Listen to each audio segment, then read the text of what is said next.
1000 foot গভীর খাদের ওপর সুতোয় ঝুলছে রাজ্যের দোর্দণ্ড প্রতাপ মন্ত্রীর গাড়ি, আর নিচে ফুঁসছে কালিন্দী নদী। বাইরে প্রবল ঝড়, প্রশাসন অসহায়, আর মৃত্যুর প্রহর গুনছেন ভিভিআইপি। ঠিক এই মুহূর্তেই প্রোটোকলের বেড়াজাল ছেড়ে অসম্ভবকে সম্ভব করতে এগিয়ে এলেন 4 জন মানুষ। একজন আইপিএস, একজন ডিএম, একজন ডাক্তার আর একজন আর্মি কর্নেল। শুরু হল প্রকৃতির বিরুদ্ধে মানুষের এক অসম যুদ্ধ। একটি ধসে পড়া পাহাড় আর এক ফোঁটা রক্তের ওপর দাঁড়িয়ে থাকা এই লড়াইয়ে শেষ পর্যন্ত কে জিতবে? পড়ুন টানটান উত্তেজনার গল্প, অপারেশন কাল ভৈরব। মেঘাদ্রি জেলার আকাশটা গত 72 ঘণ্টা ধরে যেন কোনো এক অজানা অভিমানে মুখ ভার করে আছে। শ্রাবণের বারিধারা এখানে কোনো রোম্যান্টিকতার বার্তা নিয়ে আসেনি, বরং তা নেমে এসেছে এক ভয়াবহ অভিশাপের মতো। পাহাড়ের খাঁজে খাঁজে জমে থাকা কালো মেঘ আর অবিরাম বৃষ্টিতে জনজীবন পুরোপুরি বিপর্যস্ত।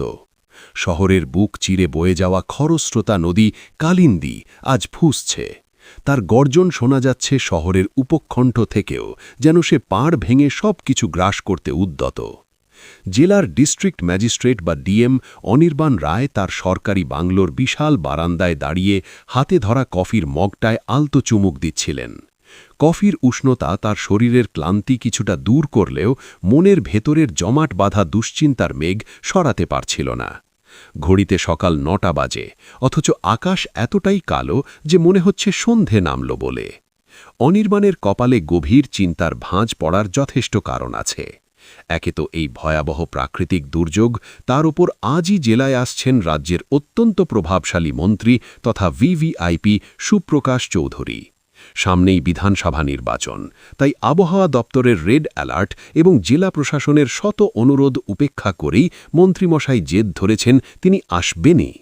মেঘাদ্রির এক প্রত্যন্ত আদিবাসী গ্রামে পানীয় জল প্রকল্পের উদ্বোধন তার কাছে এখন জীবনের ঝুঁকির চেয়েও বেশি গুরুত্বপূর্ণ হয়ে দাঁড়িয়েছে।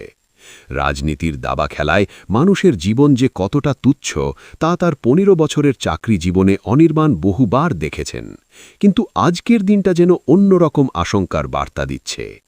অনির্বাণের চিন্তায় ছেদ পড়ল পকেটের ওয়াকিটকিটার কর্কশ শব্দে। রিসিভার কানে তুলতেই ওপাশ থেকে ভেসে এলো জেলার এসপি বা সুপারিনটেন্ডেন্ট অফ পুলিশ রিয়া সেনের গলা। রিয়া অত্যন্ত দক্ষ এবং সাহসী আইপিএস অফিসার। সচরাচর তার গলায় উদ্বেগ ধরা পড়ে না, কিন্তু আজ তার কণ্ঠে স্পষ্ট টেনশন। বাতাসের শোষো আওয়াজের মধ্যেও রিয়ার গলাটা কেঁপে উঠল। অনির্বাণ, সিচুয়েশন ক্রমশ হাতের বাইরে যাচ্ছে। হাইওয়ে অথরিটি রিপোর্ট দিয়েছে ন্যাশনাল হাইওয়ে 31-এর 2টো জায়গায় ছোট ধস বেনেছে। আমরা জেসিবি দিয়ে রাস্তা ক্লিয়ার করছি বটে, কিন্তু মাটির যা অবস্থা, যে কোনো সময় বড় কিছু ঘটতে পারে। আমি মন্ত্রীর চিফ সিকিউরিটি অফিসারকে শেষবারের মতো বুঝিয়েছিলাম সফরটা বাতিল করার জন্য বা অন্তত পিছিয়ে দেওয়ার জন্য, কিন্তু মন্ত্রীমশাই নাছড় বান্দা, তিনি রওনা দিয়ে দিয়েছেন। শিলিগুড়ি থেকে তার কনভয় বেরিয়ে গেছে। অনির্বাণ দীর্ঘশ্বাস ফেললেন। জানলার কাঁচে বৃষ্টির ছাঁট এসে লাগছে। তিনি জানেন এই ভিভিআইপি মুভমেন্টের পেছনে লজিকের চেয়ে পলিটিক্যাল ইগো বেশি কাজ করে। তিনি শান্ত অথচ দৃঢ় গলায় বললেন, আমি জানি রিয়া, পলিটিক্যাল প্রেশার, উনি যদি না আসেন বিরোধীরা বলবে তিনি ভয় পেয়েছেন, কিন্তু আমাদের তো প্রোটোকল মানতেই হবে। তুমি তোমার স্পেশাল ফোর্স আর কুইক রেসপন্স টিম নিয়ে তৈরি থেকো। বিশেষ করে অন্ধকূপ বাঁকটার দিকে নজর রেখো, ওটা ডেঞ্জার জোন। আমি কন্ট্রোল রুমে যাচ্ছি। ঈশ্বরের কাছে প্রার্থনা করো যেন বৃষ্টিটা অন্তত একটু ধরে। দুপুর গড়িয়ে বিকেল হতে চলল, কিন্তু বৃষ্টির তেজ কমার কোনো লক্ষণ নেই, বরং বেড়েছে। মন্ত্রী সুপ্রকাশ চৌধুরীর কনভয় সাইরেন বাজিয়ে আঁকা বাঁকা পাহাড়ি পথ বেয়ে উপরে উঠছে। কনভয়ের নীল বাতিগুলো কুয়াশার মধ্যে ভুতুড়ে দেখাচ্ছে। সুপ্রকাশবাবু তার বিলাসবহুল বুলেটপ্রুফ এসইউভির পেছনের সিটে বসে বিরক্তি প্রকাশ করছিলেন। তার বয়স 65 ছুঁই ছুঁই, শরীরে সুগার আর প্রেশারের সমস্যা, কিন্তু ক্ষমতার দম্ভ তাকে থামতে দেয় না। জানলা দিয়ে বাইরের ঝাপসা দৃশ্য দেখে তিনি ধমক দিলেন, রাস্তাঘাটের এই অবস্থা কেন? কেন্দ্র থেকে এত টাকা পাঠাই, সব তো জলে যায়। ডিএমএসপি কি করছে? এই রাস্তা দিয়ে মানুষ চলে? সামনের সিটে বসা তার পিএ ভয়ে ভয়ে বলল, স্যার, পাহাড়ি এলাকা, তার ওপর গত 3 দিন ধরে ননস্টপ বৃষ্টি। ড্রাইভার বলছিল সামনে দৃশ্যমানতা প্রায় শূন্য, একটু ধীরে চালালে ভালো হতো। সুপ্রকাশবাবু খেকিয়ে উঠলেন। ধীরে চালালে অনুষ্ঠান কখন হবে? জনগণ অপেক্ষা করছে, মিডিয়া চলে এসেছে, আমি লেট করা পছন্দ করি না, চালাও জোরে। ড্রাইভার অসহায় মুখে অ্যাক্সেলারেটরে চাপ দিল। ক্ষমতার আদেশে সে নিজের ষষ্ঠ ইন্দ্রিয়ের সতর্কবার্তা উপেক্ষা করতে বাধ্য হল। গাড়ি যখন অন্ধকূপ মোড়ের কাছে পৌঁছল তখন ঘড়িতে 2:15 বাজে। জায়গাটা সত্যি অন্ধকূপের মতো ভৌতিক। রাস্তার এক পাশে কয়েক হাজার ফুট খাঁড়া পাহাড় আর অন্য পাশে অতল খাঁদ, যার নিচে ফুঁসছে কালিন্দী নদী। বৃষ্টির তোড়ে পাহাড়ের মাটি তখন নরম হয়ে মাখনের মতো হয়ে এসেছে। গাছের শিকড়গুলো আর মাটিকে ধরে রাখতে পারছে না। হঠাৎ পাহাড়ের ওপর থেকে একটা অদ্ভুত গুড়গুড় শব্দ শোনা গেল, যেন মাটির অনেক গভীরে কোনো দানব জেগে উঠছে। কনভয়ের সামনের পাইলট কার কিছু বুঝতে ওঠার আগেই পাহাড়ের একটা বিশাল অংশ বড় বড় পাথর আর গাছ সমেত হুড়মুড় করে নেমে এলো রাস্তার ওপর। মুহূর্তে যেন প্রলয় ঘটে গেল। বিকট শব্দে পাইলট কারটি ছিটকে গিয়ে ধাক্কা খেল পাহাড়ের গায়ে। মন্ত্রীর গাড়ির চালক প্রাণপণে ব্রেক কষল, কিন্তু পিছলি রাস্তায় চাকা পিছলে গেল। ধসের প্রবল ধাক্কায় রাস্তার রেলিং ভেঙে মন্ত্রীর ভারী গাড়িটি ছিটকে গিয়ে খাঁদের কিনারে আটকে গেল। দৃশ্যটি হাড় হিম করা। গাড়ির সামনের অংশ এবং ইঞ্জিনের ভারে গাড়িটি ঝুঁকে পড়েছে খাঁদের দিকে। পেছনের চাকা দুটো শুধু রাস্তার ভাঙা পিচে কোনো মতে আটকে আছে, আর নিচে 1000 ফুট গভীর খাঁদ, যেখানে মৃত্যু হাঁ করে আছে। এক মুহূর্তের স্তব্ধতা, তারপরেই কনভয়ের বাকি গাড়িগুলো থেকে নিরাপত্তারক্ষীদের আর্তনাদ আর হাহাকার শুরু হল। বৃষ্টি তখনও নির্দয়ভাবে ঝরে পড়ছে। খবরটা দাবানলের মতো ছড়িয়ে পড়ল জেলায়। ওয়্যারলেসে যখন এসপি রিয়া সেনের কাছে বার্তা পৌঁছল, তখন তিনি ঘটনাস্থল থেকে মাত্র 3 কিলোমিটার দূরে হাইওয়ের জ্যাম ছাড়াচ্ছিলেন। খবরটা শোনা মাত্র তার রক্ত হিম হয়ে গেল। তিনি তৎক্ষণাৎ জিপ ঘুরিয়ে সাইরেন বাজিয়ে ঘটনাস্থলে ছুটলেন। সেখানে পৌঁছে যে দৃশ্য দেখলেন, তাতে তাঁর মতো পোড়া খাওয়া পুলিশ অফিসারেরও হাত পা ঠান্ডা হয়ে যাওয়ার উপক্রম হবে। রাস্তা প্রায় 100 ফুট ধসে গেছে। মাঝখানে মন্ত্রীর সাদা গাড়িটি দোলনার মতো দুলছে। বাতাসের ঝাপটায় গাড়িটি যে কোনো মুহূর্তে নিচে পড়ে যেতে পারে। গাড়ির ভিতরে মন্ত্রী এবং তার ব্যক্তিগত দেহরক্ষী আটকে আছেন। ড্রাইভার ছিটকে পড়ে গেছে, সম্ভবত সে আর বেঁচে নেই। রিয়া পরিস্থিতি সামলাতে হ্যান্ড মাইক নিয়ে চিৎকার করে পুলিশ বাহিনীকে নির্দেশ দিলেন, কেউ হুড়োহুড়ি করবেন না, ব্যাক অফ, এরিয়া কর্ডন করুন, মিডিয়াকে দূরে রাখুন, ভাইব্রেশন হলে গাড়ি পড়ে যাবে। তিনি বুঝতে পারলেন সাধারণ রশি বা পুলিশের রিকভারি ভ্যান দিয়ে এই গাড়ি তোলা অসম্ভব। মাটির যা অবস্থা, তাতে ভারী কোনো ক্রেন রাস্তার কিনারে নিয়ে গেলেই রাস্তা আরও ভেঙে পড়বে। সময় খুব কম। ঠিক সেই মুহূর্তে ডিএম অনির্বাণ রায় ঘটনাস্থলে পৌঁছলেন। তার মুখ ফ্যাকাশে, চোখে মুখে আতঙ্কের ছাপ। তিনি রিয়ার কাছে এসে ফিসফিস করে বললেন, রিয়া, এটা আমাদের সিভিল প্রশাসনের সাধ্যের বাইরে। মন্ত্রী কি বেঁচে আছেন? রিয়া বাইনোকুলার নামিয়ে বললেন, মনে তো হচ্ছে, কিন্তু ওনাকে বের করা অসম্ভব। গাড়িটা 45 ডিগ্রি অ্যাঙ্গেলে ঝুলছে, একটু এদিক ওদিক হলেই সব শেষ। অনির্বাণ এক মুহূর্ত ভাবলেন, এই পরিস্থিতিতে প্রোটোকল ভেঙে তাকে সিদ্ধান্ত নিতে হবে। তিনি পকেট থেকে স্যাটেলাইট ফোন বের করলেন। সাধারণ নেটওয়ার্ক কাজ করছে না। তিনি ডায়াল করলেন একটি বিশেষ নম্বরে। ওপাশে রিং হতেই অনির্বাণের গলায় ফুটে উঠল মরিয়া ভাব। Colonel Bikram, this is DM Anirban Roy. We have a situation, code red. মিনিস্টারের গাড়ি খাঁদে ঝুলছে। সিভিল প্রশাসন ব্যর্থ। I need the army, I need your engineering regiment, immediately. ফোনের ওপাশ থেকে ভেসে এলো এক গম্ভীর ব্যারিটোন স্বর, যেখানে কোনো আবেগের স্থান নেই, শুধু কর্তব্য আছে। লোকেশন? অন্ধকূপ মোড়। Give me 20 minutes, over and out. শহরের অদূরেই army cantonment. Colonel Bikram Singh, Kargil যুদ্ধের মেডেলপ্রাপ্ত নায়ক এবং বর্তমানে বর্ডার রোডস অর্গানাইজেশন ও ইঞ্জিনিয়ারিং রেজিমেন্টের কমান্ডিং অফিসার, ফোনটা রেখেই ইমার্জেন্সি সাইরেন বাজালেন। তার জওয়ানরা ঝড়ের গতিতে তৈরি হল। জলপাই রঙের বিশাল ট্রাক, বিশেষ উইঞ্চ মেশিন, স্টিলের রোপ এবং হাইড্রোলিক কাটার নিয়ে সেনাবাহিনীর কনভয় বেরিয়ে পড়ল। কর্নেল বিক্রম নিজে সামনের গাড়িতে। তার চোখে রোদ চশমা নেই, কিন্তু বৃষ্টির তোড় উপেক্ষা করে তার দৃষ্টি শিকারী বাজের মতো। তিনি জানেন, আজ তিনি শুধু একজন অফিসার নন, তিনি শেষ ভরসা। ঠিক 20 মিনিটের মধ্যে সেনাবাহিনীর কনভয় ঘটনাস্থলে পৌঁছল। কর্নেল গাড়ি থেকে নামলেন। দীর্ঘদেহী, ইস্পাতের মতো কঠিন চোয়াল, গায়ে ক্যামুফ্লেজ রেনকোট। তিনি অনির্বাণ আর রিয়ার দিকে এগিয়ে এলেন।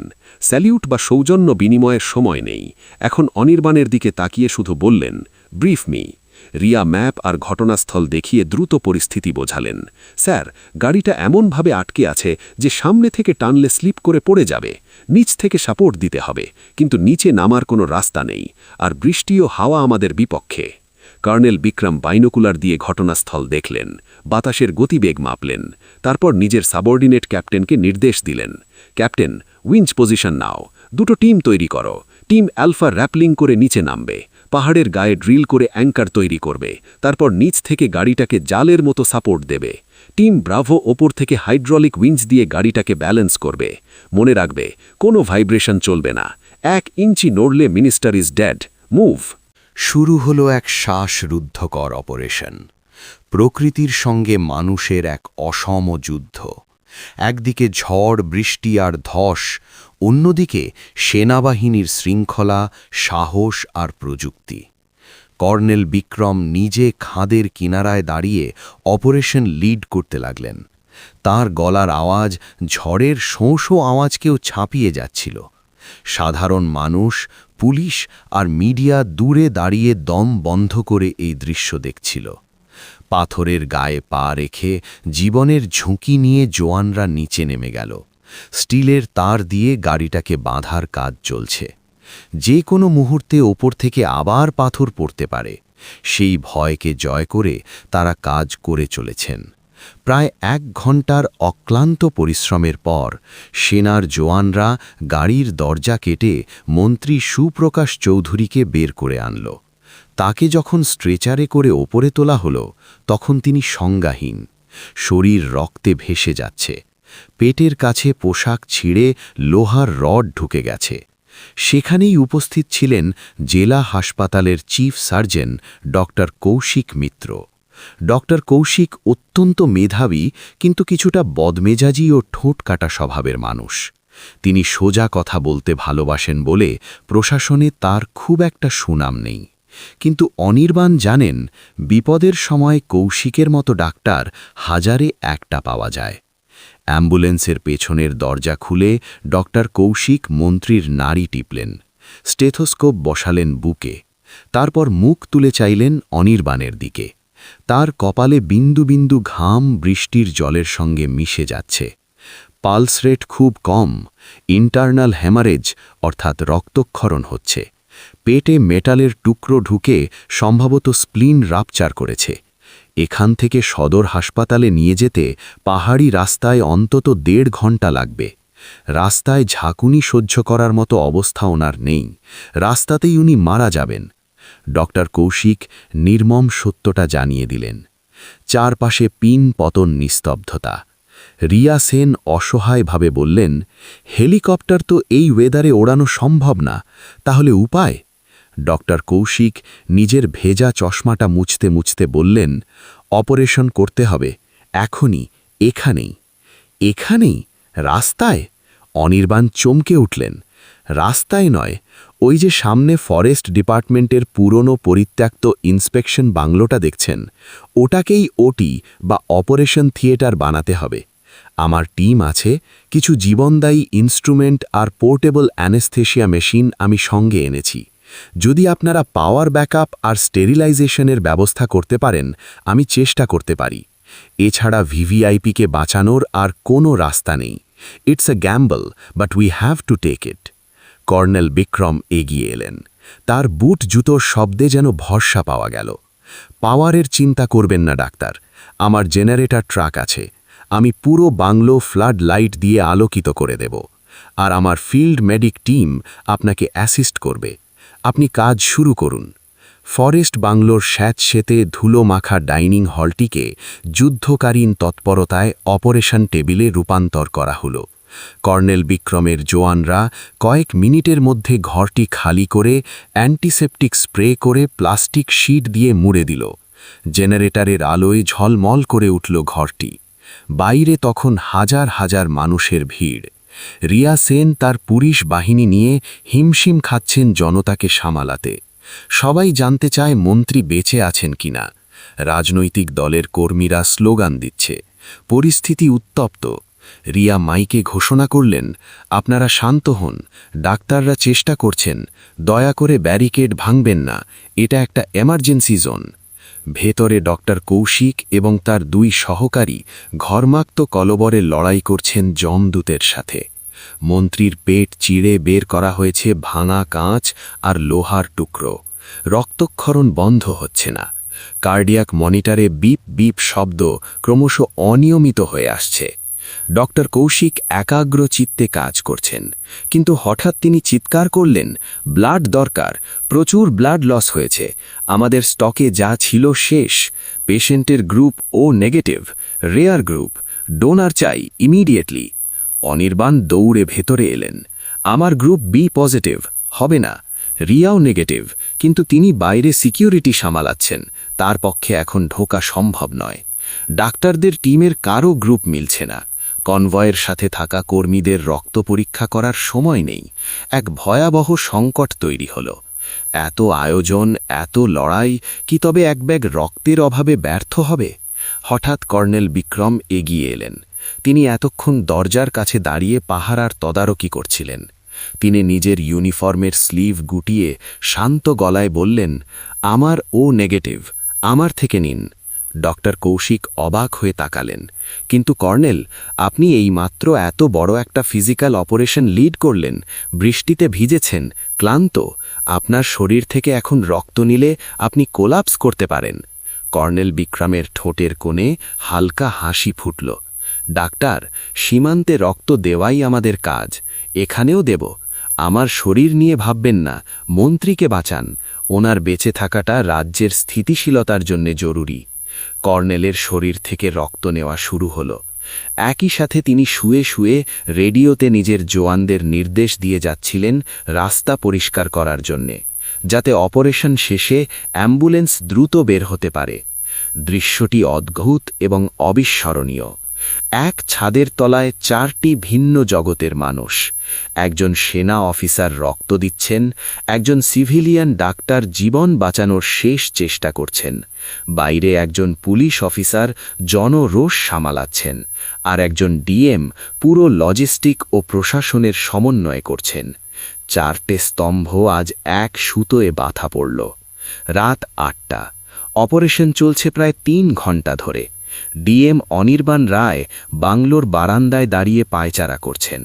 তার চাকরি, কেরিয়ার সব আজ এই অপারেশনের ফলাফলের ওপর নির্ভর করছে। ভিভিআইপি মারা গেলে তদন্ত হবে, কার গাফিলতি তা খোঁজা হবে, বলির পাঁঠা বানানো হবে। রিয়া এসে দাঁড়ালো তার পাশে, ভিজে চুপচুপে, চুলগুলো এলোমেলো, ইউনিফর্মে কাদা। চিন্তা করো না অনির্বাণ, রিয়া নিচু গলায় বলল, আমরা আমাদের সেরাটা দিয়েছি, এর চেয়ে বেশি কিছু মানুষের পক্ষে করা সম্ভব ছিল না। অনির্বাণ ম্লান হাসলেন। জানি রিয়া, কিন্তু রাজনীতি কি আর লজিক বোঝে? কাল সকালে হেডলাইন হবে, প্রশাসনিক ব্যর্থতায় মন্ত্রীর মৃত্যু। কেউ দেখবে না আমরা কি লড়াইটা লড়লাম। হঠাৎ অপারেশন রুমের দরজা খুলল। ডক্টর কৌশিক বেরিয়ে এলেন, মাস্কটা গলার কাছে নামানো, সবুজ এপ্রনে রক্তের দাগ। সবাই ছুটে গেল তার দিকে। কর্নেল বিক্রমও দুর্বল শরীর নিয়ে উঠে দাঁড়িয়েছেন, হাতে স্যালাইনের তুলো। ডক্টর কৌশিক একটা লম্বা শ্বাস নিলেন, তারপর ক্লান্ত কিন্তু তৃপ্ত গলায় বললেন, হি ইজ স্টেবল, রক্তক্ষরণ বন্ধ হয়েছে, ভাইটালস নরমাল, জ্ঞান ফিরতে সময় লাগবে, কিন্তু তিনি এখন বিপন্নমুক্ত। একটা স্বস্তির হাওয়া বয়ে গেল সবার ওপর দিয়ে। অনির্বাণ আবেগে জড়িয়ে ধরলেন ডক্টর কৌশিককে। রিয়া স্যালুট ঠুকলেন কর্নেল বিক্রমকে। কর্নেল হাসলেন, good job everyone, this was a true joint operation, mission successful. পরদিন সকাল, বৃষ্টি থেমে গেছে। মেঘাদ্রির আকাশে কাঁচা সোনা গলানো রোদ। প্রকৃতি যে গতকাল রাতে এতটা রুদ্রমূর্তি ধারণ করেছিল তা আজ আর বোঝার উপায় নেই। আকাশ ঘন নীল, কালিন্দী নদীও কিছুটা শান্ত। মন্ত্রী সুপ্রকাশ চৌধুরীকে উন্নত চিকিৎসার জন্যে এয়ার অ্যাম্বুলেন্সে করে কলকাতায় নিয়ে যাওয়ার ব্যবস্থা হয়েছে। হেলিকপ্টার নামার জন্যে রাতেই অস্থায়ী হেলিপ্যাড তৈরি করেছে সেনাবাহিনী।